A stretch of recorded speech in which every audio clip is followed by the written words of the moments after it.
அனைவருக்கும் வணக்கம். என் லைஃப்பில் இந்த மாதிரி ஒரு பெயின்ஃபுல்லான ஒரு சுச்சுவேஷனை நான் ஃபேஸ் பண்ணதே கிடையாது. மனசு முழுக்க வலி வலி மட்டும்தான்.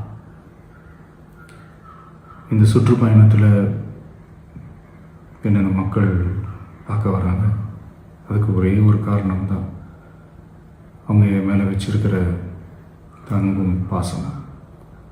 அந்த அன்புக்கும் பாசத்துக்கும் நான் எப்பவும் கடமைப்பட்டிருக்கிறேன்.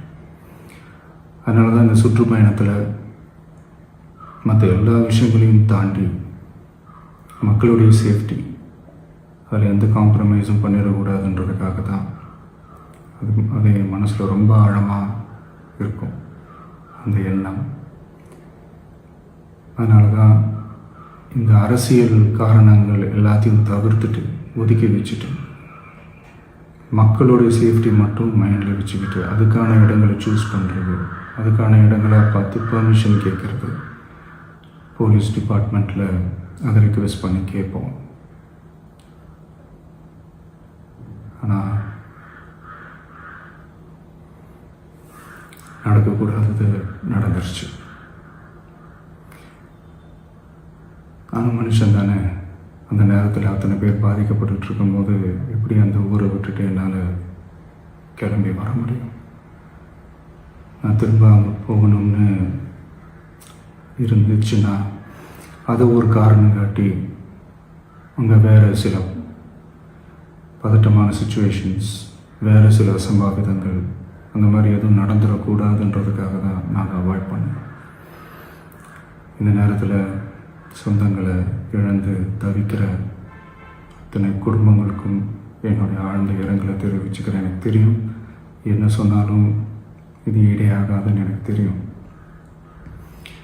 ஹாஸ்பிட்டலில் ட்ரீட் பண்ணிகிட்ருக்கிற எல்லாருமே சீக்கிரமாக க்யூர் ஆகி வரணுன்றதை இந்த நேரத்தில் நான் வேண்டிக்கிறேன். கூடிய சீக்கிரமே உங்கள் எல்லாரையும் நான் சந்திக்கிறேன். இந்த நேரத்தில் எங்களுடைய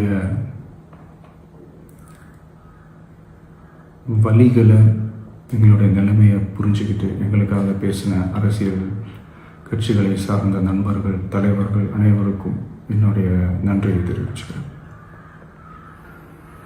கிட்டத்தட்ட ஒரு 5 மாவட்டத்துக்கு பிரச்சாரத்துக்கு போனோம். இந்த மாதிரி எதுவுமே நடக்கல. ஆனால் கரூரில் மட்டும் ஏன் எப்படி நடக்குது, எப்படி நடக்குது? மக்களுக்கு எல்லா உண்மையும் தெரியும். மக்கள் எல்லாத்தையும் பார்த்துக்கிட்டு இருக்கிறாங்க. கரூரை சேர்ந்த அந்த மக்கள் அந்த உண்மையெல்லாம் வெளியில் சொல்லும்போது எனக்கு கடவுளே நேரில் வந்து இறங்கி அந்த உண்மைகள்லாம் சொல்கிற மாதிரி எனக்கு தோணுச்சு. சீக்கிரமே எல்லா உண்மைகளும் வெளியில் வரும்.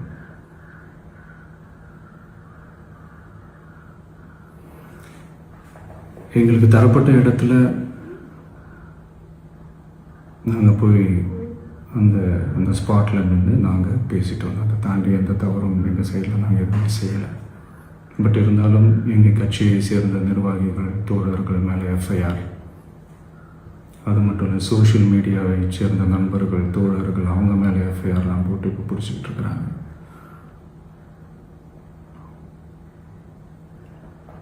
சிஎம் சார், உங்களுக்கு ஏதாவது இந்த பழி வாங்கணும் அப்படின்ற எண்ணம் ஏதாவது இருந்துச்சுன்னா என்ன வேணாலும் பண்ணுங்க. அவங்க மேலே கை வைக்காதீங்க.